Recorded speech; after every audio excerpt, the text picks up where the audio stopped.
the container when the operator lifts it up, so it doesn't sway. So that any wind speeds up to 90, it's still standstill. It's like it doesn't sway. Then also what's an advantage is those wheels, those axles, you'll see where the tires are. You'll see there's 2 tires per axle. There's actually 4 per bogie, and it actually is a total of 16. What that does is it makes the RTG stable, so it doesn't sway. That will give us the capability and the confidence to operate at high wind speeds. Yeah, Minister, those are the old ones. What we're busy with there is as we demobilizing them, we are busy cutting them up, and we are getting income for that as well, in terms of ensuring that industry, whoever interested in that steel, will actually purchase it from us. Scrap steel. I think I just need to add, when you look at the back, you see these structures here. These are walkways, so it helps with the plug-in of the container. Once the container comes in, is refrigerated, is high-valued cargo. So we need to ensure that it's plugged in on power. I must also say that we're exempted from power outages, being a critical point. And once the additional new rubber-tied gantry comes in, this whole block will be fitted with the new ones. Number one is reliable. It can withstand the wind. And because of the high volume of containers coming in, we need to work faster. We have windows of opportunity. We don't have a lot of time. These fruit needs to reach the market in the shortest possible time.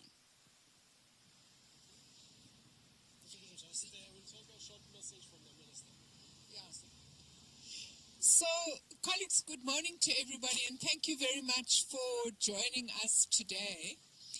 Today, what we are doing is we are inspecting new improvements to the Cape Town container terminal that are going to help us with the deciduous fruit season. Everybody here can recall the disastrous season we had in 2023, where our exporters were complaining that their refrigerated containers were being left not plugged in, fruit was going rotten, ships were queued in the bay. So I think what is really exciting about this fruit season is the fact that we will have our 18 brand new rubber tire gantries will be operational by the end of November. The first 9, as you can see, are already operational. And by January, we will have included the last 10. Now, these particular pieces of equipment are highly efficient, and I think we can call them state-of-the-art pieces of equipment because they can operate in wind speeds of up to 90 kilometers an hour.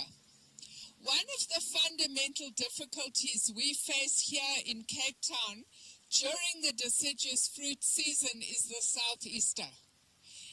And what happens is that we are at risk of downtime in this port. If you'd been here yesterday, you would have seen that we were unable to work because wind speeds were at 110 kilometers an hour. So now, instead of being able to work at 70 kilometers an hour, we can work right up to 90 kilometers an hour.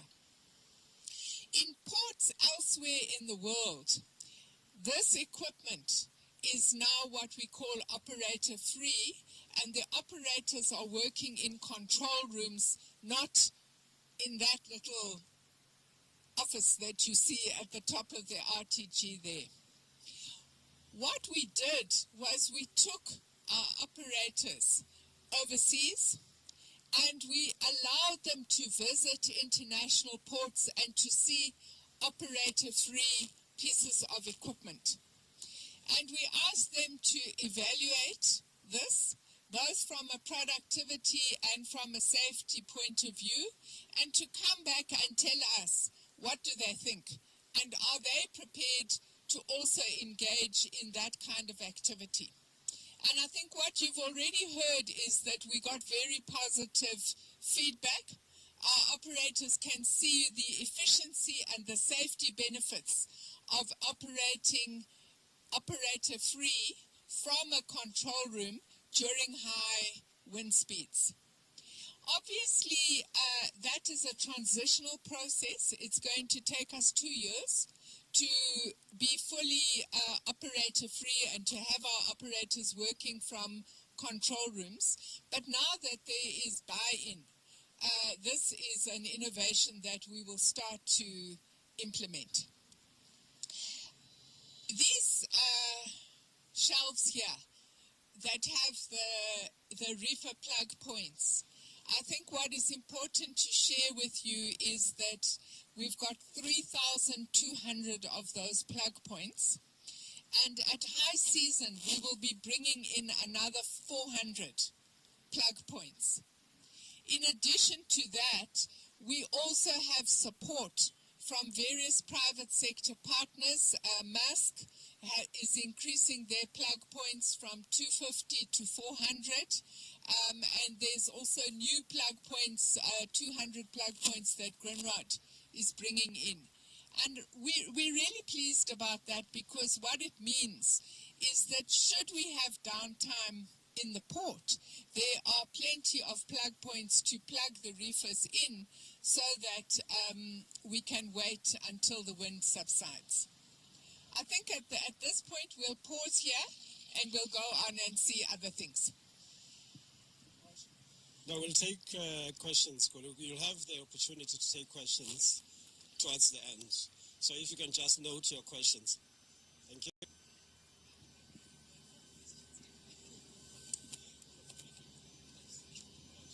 Okay, colleagues, can you go back to our cars? For the photo of the minister. Minister, they want a picture of you by yourself. There is a photo up with the minister, colleagues, for cameras.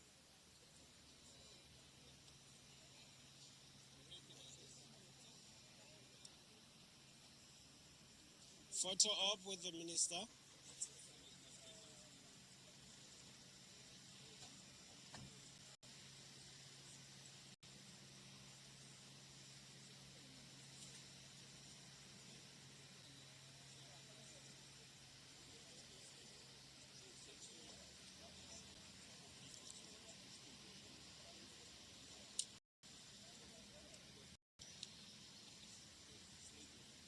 Thank you. Thank you. Thank you. Thank you. Thanks.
1, 2, 1, 2.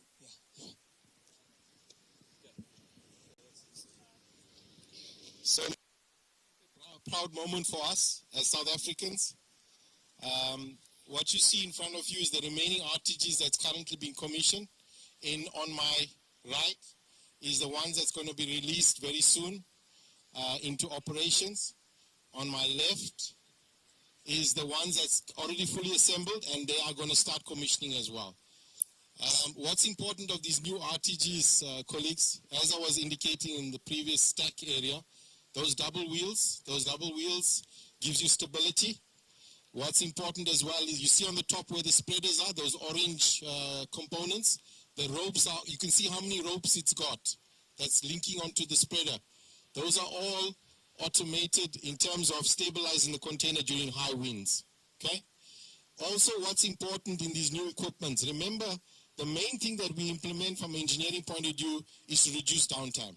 So this has a lot of technology that reduces maintenance as well. So we are, and also key guys, we are going energy efficient. These are hybrid RTGs. So hybrid. So which means we will have a 40% reduction in fuel utilization. So carbon emissions is drastically reduced. So those are the key features of this RTG. Also, if you look at the remote capability, all these RTGs have positions where cameras and laser technology is fitted on. If you see in front of the RTG, this leg that we're standing on, if you look at the device there, there's like a camera fitted over there with a laser feature. It protects our operators. When you're operating it remotely, even on the cabin over there, it guides it actually steers automatically. So the operator is protected, our containers are protected, our pieces of equipment are protected. So we spec these RTGs to ensure that we minimize downtime and we maximize throughput. There's a lot of other features, but I think these are state of the art. We are in par with the world, and we are so excited to start operating these things effectively, Minister.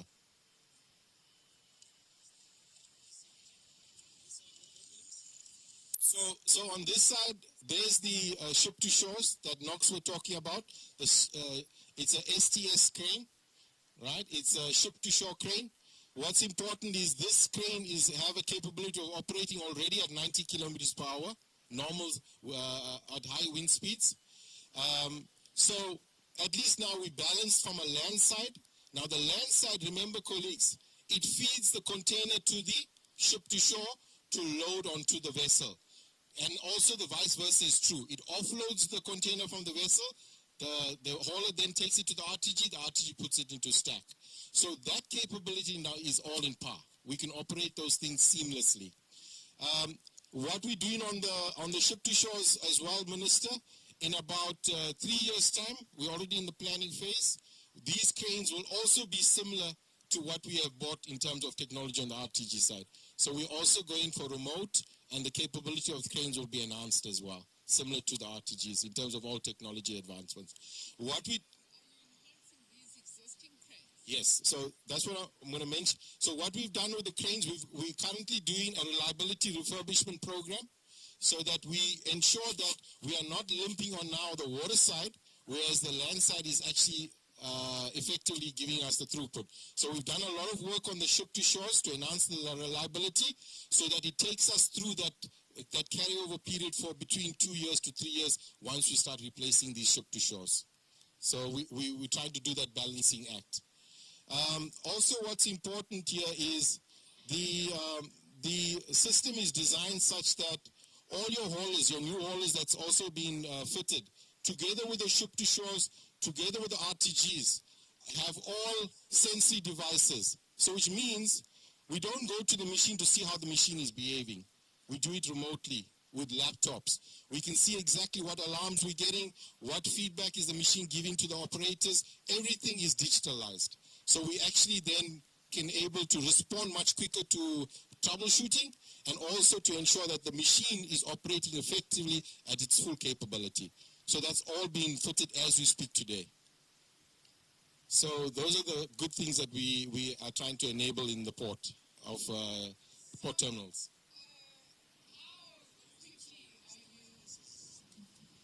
How quickly are you loading and unloading ships now? How long are ships staying in the bay? So Oscar, I think we have really changed the trend in terms of the Port of Cape Town Container Terminal. The vessels are turning around much quicker.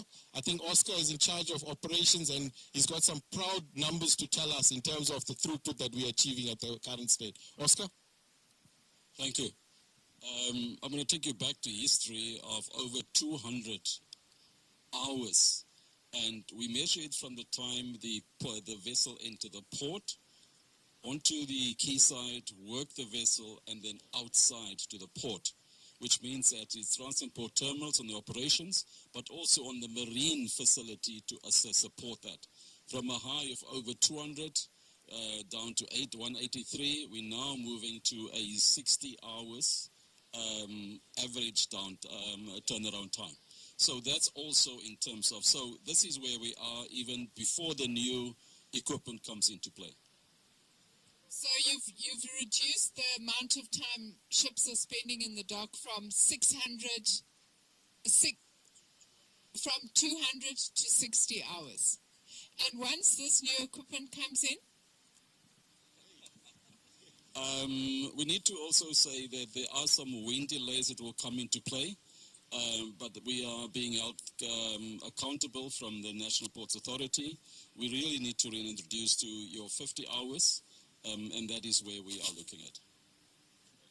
So the target with the new equipment is in and out in 50 hours.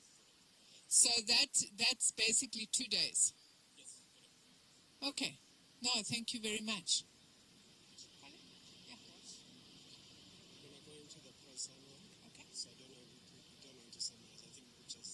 We can summarize there. Okay. But just look at the beautiful babies. Aren't they wonderful? Just beautiful. And more babies on that side. Okay, colleagues, we move to the presser where we'll have the presser. If you can just, we'll give you time to set up and then we'll start. Yeah, yes.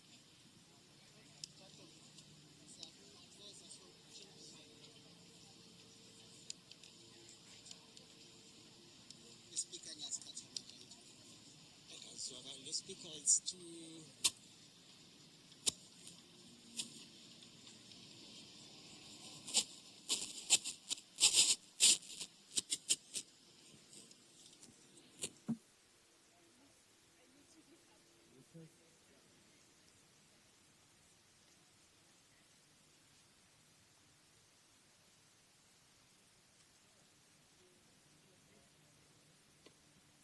Those with mics, please, if you can just bring your mics.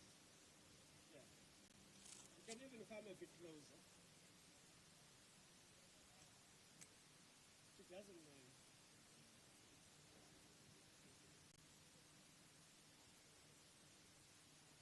Can we have your mic?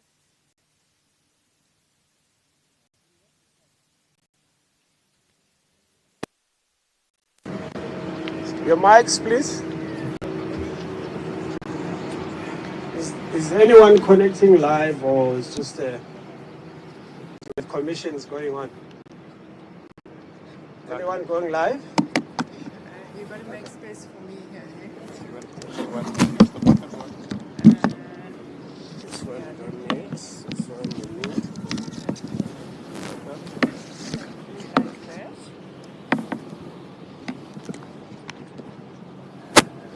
But I need to be able to move my pages.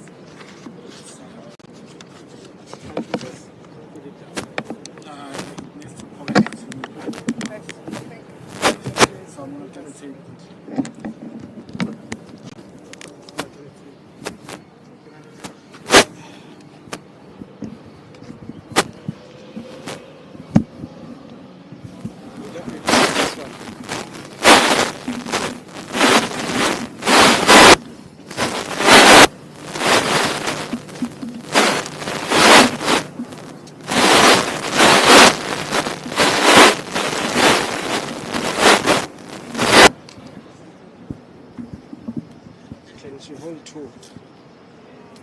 Oh yes, that's a nice one. I want to give it.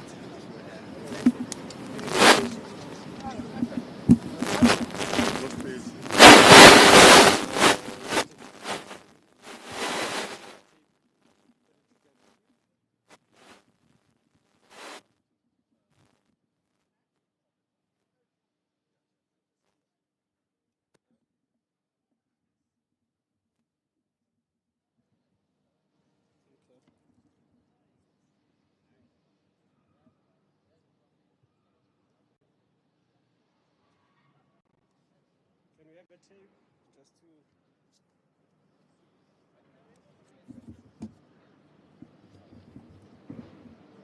Can you also just hold these ones? No? Yeah, just, I don't want to cause a crisis here.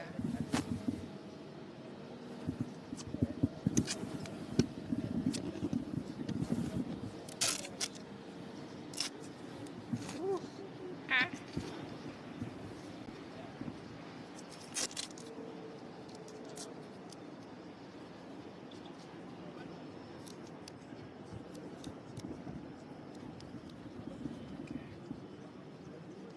Colleagues, we're starting.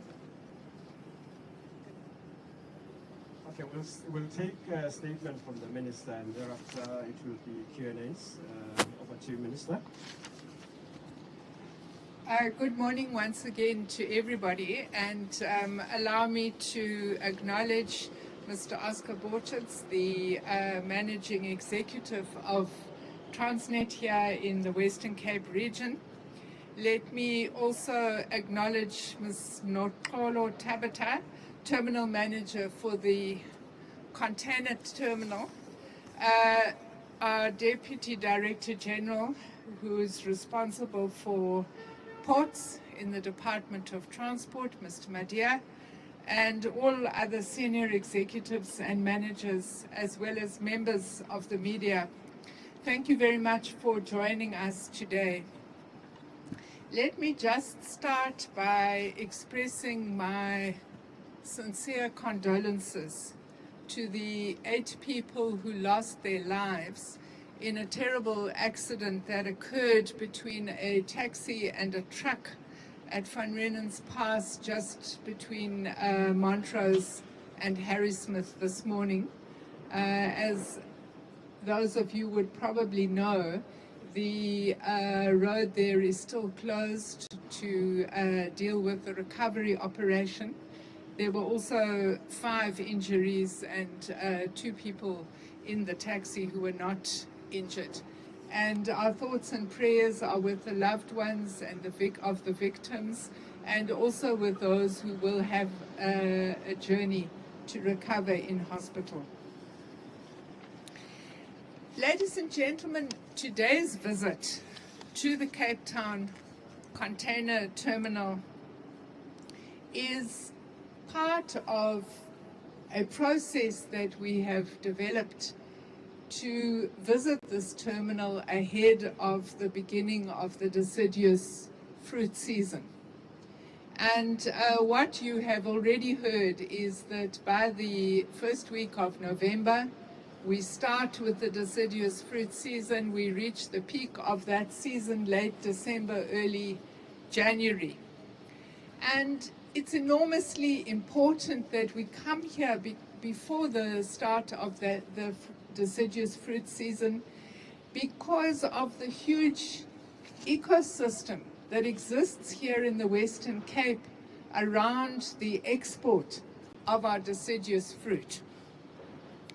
And what we know is that for too long, inefficiencies in our ports and also in our rail network has been a constraint on economic growth.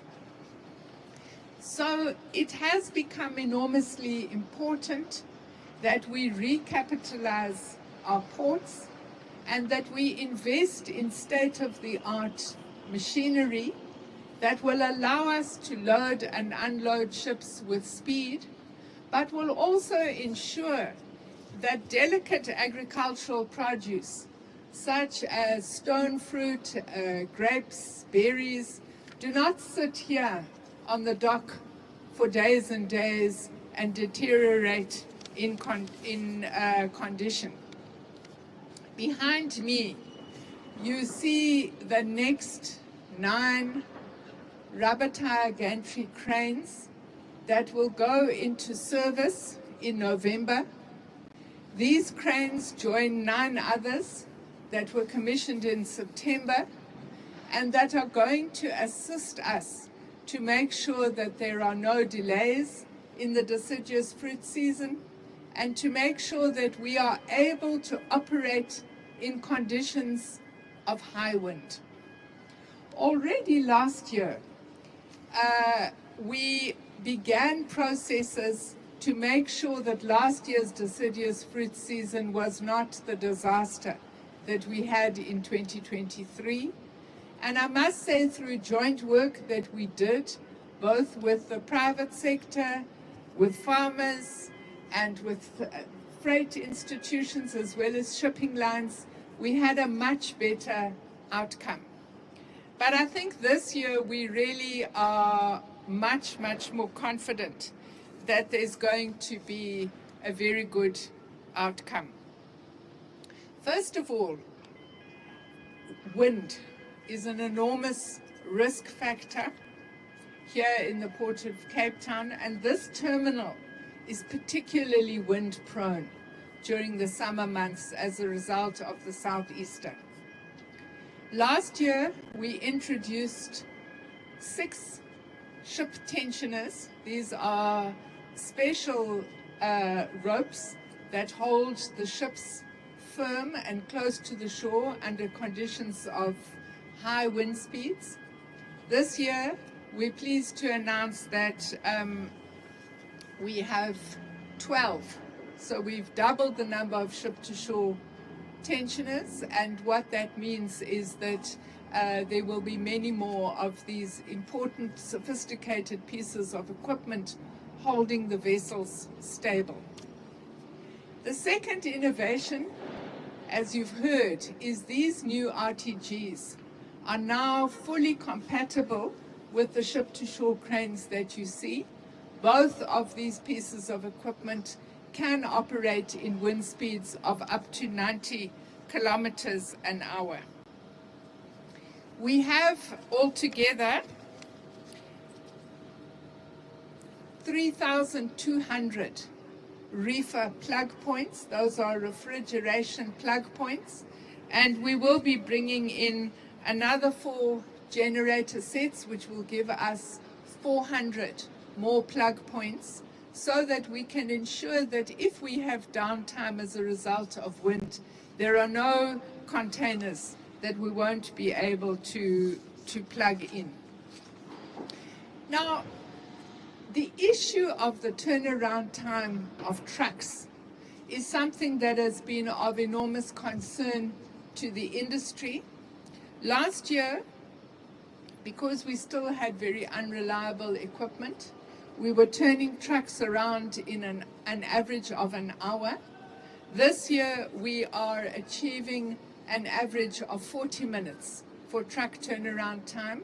And of course, these new pieces of equipment are really going to help to make sure that we sustain that truck turnaround time.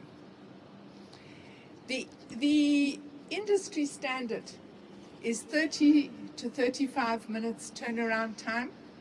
So we are edging much closer to that industry standard, and that, of course, would be our goal going forward once all of these pieces of equipment are operational. Now, we have decongested this port quite significantly by using the Balcon facility.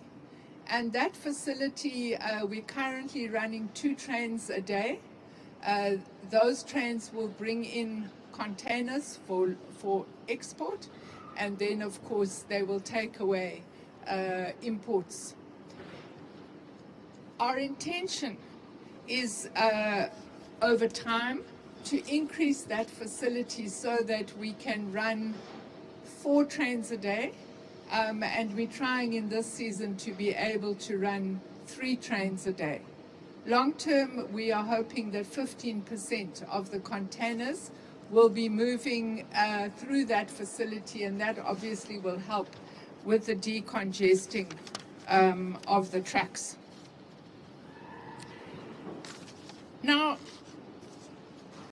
the deployment of the new RTG cranes combined with rigorous maintenance and planning means that we are better equipped than ever before to support Western Cape farmers in this fruit season. We prepared to ensure that high-value, temperature-sensitive products reach global markets swiftly and reliably. The renewed efficiency safeguards thousands of jobs in the agricultural sector, boosts the revenue of our regional economy, and proves that our partnerships and investment deliver tangible results. Now, I think it's not an exaggeration to say to you that we are seeing a new era of excellence across our ports system. We have a target of moving 105,000 TEUs a week. We haven't yet reached that target, but last week we managed to achieve 104,000 containers in a week. So we are just one off the target. And I must tell you that a lot of members of the freight industry have my number. And I used to get nasty messages every Friday. Now I get hearts and hugs and all kinds of nice messages from the freight industry. And I think that really we do have to congratulate Transnet Port Terminals for the significant improvement that they are making. Now, we didn't do this on our own, ladies and gentlemen. We have been working very closely with our customers. We have a forum that is currently planning for the deciduous fruit season, and it involves those in the logistics sector. It also involves those who would be in the farming sector. It's meeting twice a week. And I did attend one of those meetings when I came here last year. It wasn't the nicest meeting I've ever attended, but I can say to you that there's really a much better vibe, and the private sector has assisted us enormously. I mentioned earlier that Grindrod has added 200 plug points. Maersk, is it Maersk or MSC? I must be careful here, I'm going to get into trouble. Maersk, yes, Maersk. Maersk has increased their plug points from 250 to 400, and Grindrod, it's not 200, it's 250. So these are off-site plug points, but they are enormously useful should we find a situation where there's wind downtime and we need to unload vehicles. What we would also be doing is using the general terminal, which is down the road. That terminal is less affected by wind, and so should we face a lot of wind situation, we would use that terminal. It also has reefer plug points. We would use that terminal, and of course there's also the private fresh produce terminal. So between the 3 terminals, we do think that we should have a much better outcome. Now, colleagues, I think that you know that overall we are working with the private sector to look at long-term investment in our ports and in our rail capacity. And we are doing that while our port and rail infrastructure remains in state ownership.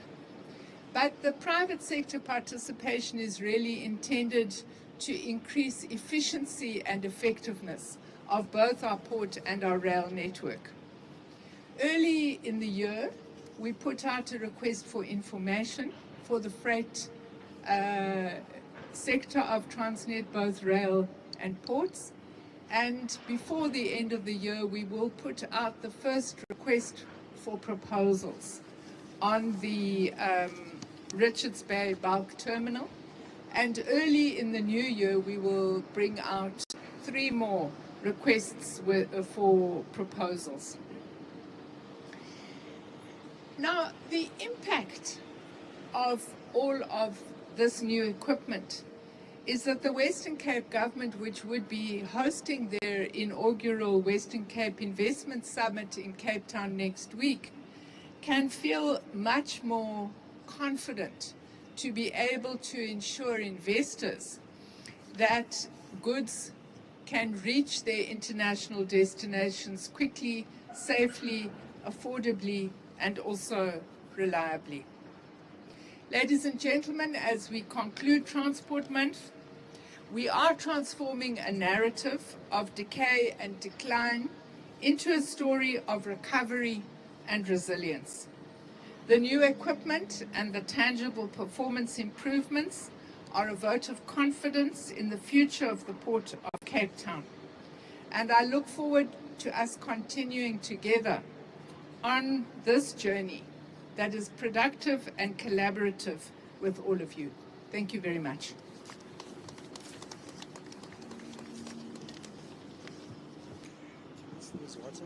Thank you. Okay, yeah. Thank you so much, Minister. We'll take questions. Show of hands. And then you'll introduce yourself and the news outlets you'll present. I've noted one. We'll start with you. Maybe let's just start with you and then others will follow. And then there's a second one there. You can go ahead, introduce yourself. Question.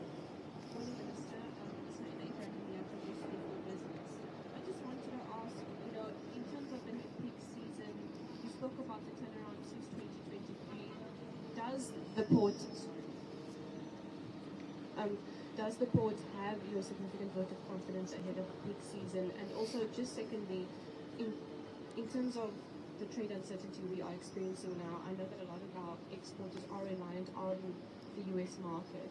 Are you still confident that we can continue to enter that market with the efficiency of our port and that there will be no sort of disruptions to that? Yes. I think we can say with certainty that this port has our full confidence as we go into the deciduous fruit season. And we're doing everything we can to make sure that our precious cargo can reach all international destinations safely and affordably. I think that, of course, Minister Tau is the right person to talk about in terms of export destinations, but we know that there are significant negotiations that are ongoing with the United States, and of course my colleagues in Cabinet are also working hard to secure alternative destinations for our agricultural and other produce. My job is to make sure that once they find those destinations, we can get our produce there. And as you can see, we are very hard at work to make that a reality.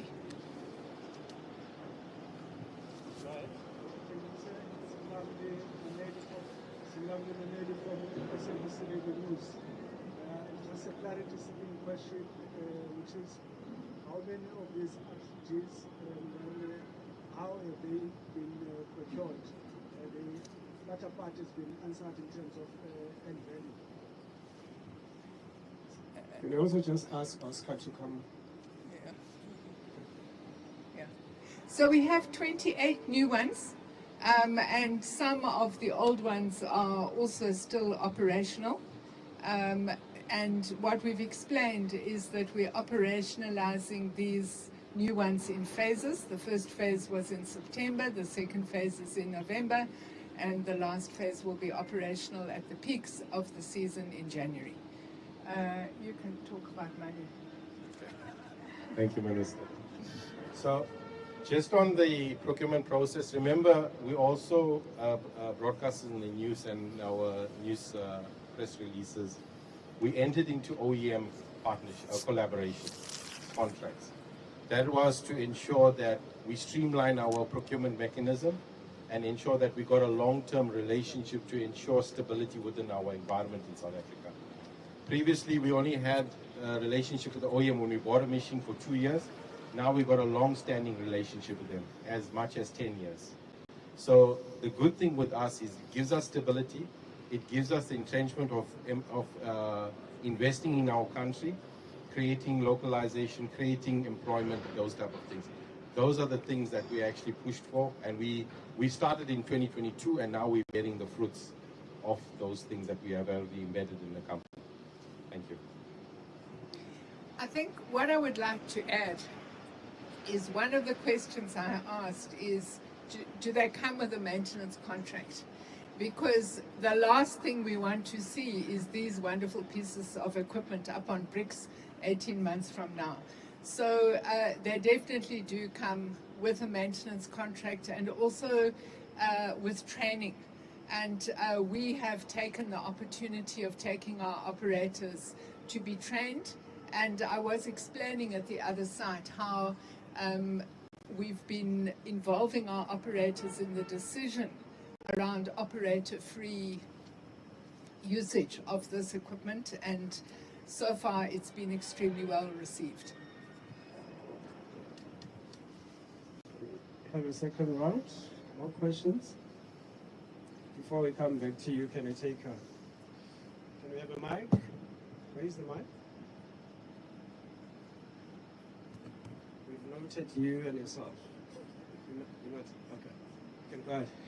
Hi, I'm Honestly Sakalipa from Hatake. There's been issues that have been listed like congestion, weather disruptions, and security concerns. What mitigating measures are being put in place to address these issues? And to follow up on that, how much revenue does the terminal generate and stand to lose if these are not addressed? Thank you. So I think what we spoke about is the way in which this new equipment is already improving the congestion issue. Because trucks, instead of waiting an average of 60 minutes, are now waiting an average of 40 minutes. Once all of these new pieces of equipment are up and running, we hope to be much, much closer to the international benchmark of 30 to 35 minutes. And of course, if you're halving the time that a truck has to wait, then it obviously is very good from the perspective of the logistics owner, because it means you can bring your trucks 2 or 3 times within a day into this facility.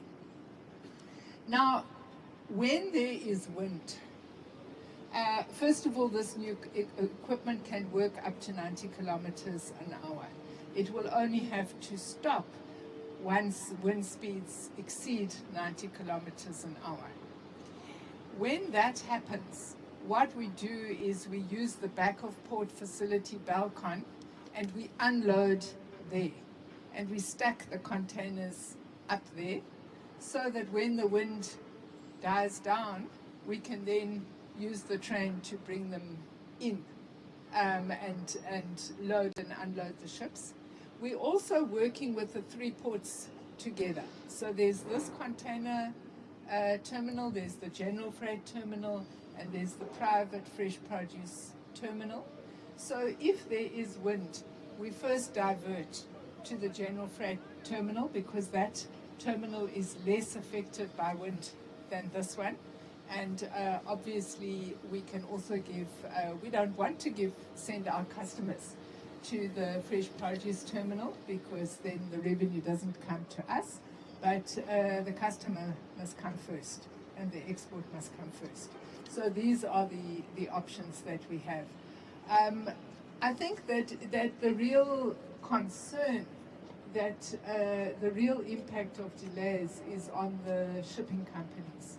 And that's why we're spending a lot of time emphasizing how quickly do you move the ship in and out of here. We also have a diversion. Let's say that for some reason the wind is very extreme here for a very long time.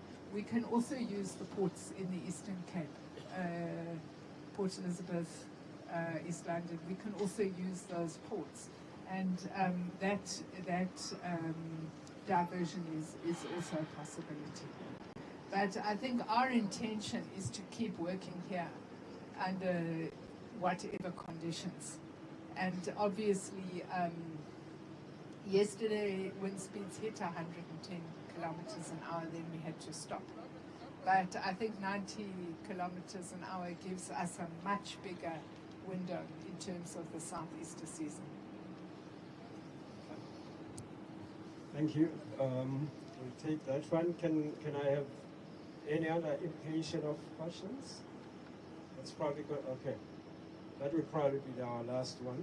Yes. And if you can just get ready, those who would want to do a one-on-one, so we'll then be ready And for can we that. do it in the shade? Yes. So you can go ahead. Hi, Minister, just to follow up regarding the RFPs, you spoke about the Richards Bay Bulk Terminal, that RFP coming out. Is this other three you spoke about at the beginning of next year, is that for port and rail, not just port, which is going to look into RFPs for both port and rail? Closer here, Minister. Yes. Can you come closer? Sorry. Yes, the second one I'm told is going to be the manganese corridor. I don't. Then there is the general freight corridor, which is the Gauteng to Durban corridor, and then there's the Northern Cape to Saldanha corridor. I think those are the ones that I know about that are due to come out in the early part of next year. That doesn't mean it's the end, but you would be aware that we had 163 submissions that we received, and obviously what we're trying to do is to process that information and to put out requests for proposals. But those are the ones that we are able to do with relative speed, but there would be others that we would still be processing. Thank you. Just a question from me, Vanessa, when one looks at the World Bank's CPPI, the Container Port Performance Index, how does Cape Town, how do we fare according to that index? I know that it has marked the improvements at the port, but how are we faring in terms of that index? Look, in terms of that index, Cape Town is one of the ports that has improved. But I think if you are going to compare this port with a port in a developed country, Rotterdam, for example, obviously we're a developing country. We are not going to compare with that. And I think that you would have seen there was quite a bit of controversy around that report, even from the freight industry. And they were saying that they thought it was unfair and there's been so much improvement and so on. I think that perhaps because it's an issue that the World Bank raised with me, is that they themselves would want to look at the methodology, so that maybe what you need in that report is categories. So you would put the Rotterdams and the Singapores in one category, and then you would put the Cape Towns and the Durbans and the Maputos in a different category, so that you are looking at comparing apples with apples, as they would say. Because clearly, I mean, I visited, for example, DP World in Dubai. DP World is a completely human being free. It's 100% mechanized, that port. you know, it is 6 times the size of all South Africa's ports put together. And we drove around there, there isn't a human being anywhere. The human beings are in a control room, and everything is being operated and managed remotely. And the level of efficiency is scary. I mean, we're talking about the international benchmark being 30 to 35 minutes for truck turnaround. They are turning trucks around in 20 minutes. So I think that you can't compare a port like this with a port like that, because you're just not comparing apples with apples. But for me, I'm interested in what do our customers say. Because that for me is the most important thing. Are South African logistics operators, South African farmers, South African manufacturers, are they saying we're moving in the right direction or the wrong direction? And we're getting a lot of affirmation that we're moving in the right direction, and that is what gives me confidence. Thank you, Minister. That brings us to the end of the press, our colleagues. I don't know where you want to set up. Right here. So you want it on... You want to kill her? Yeah. Can I have 5 minutes? Okay, so we'll have all the national broadcasters doing the one-on-one. You know what your minister to follow? Yeah. So if you can just... No, doesn't need one. Summary. Colleagues, if you can also have water, we don't want somebody to collapse.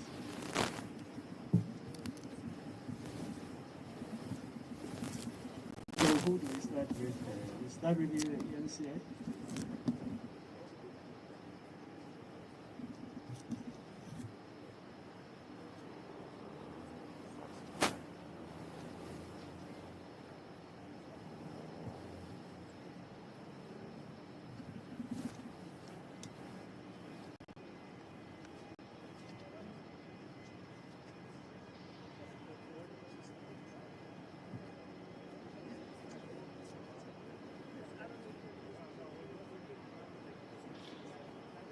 No.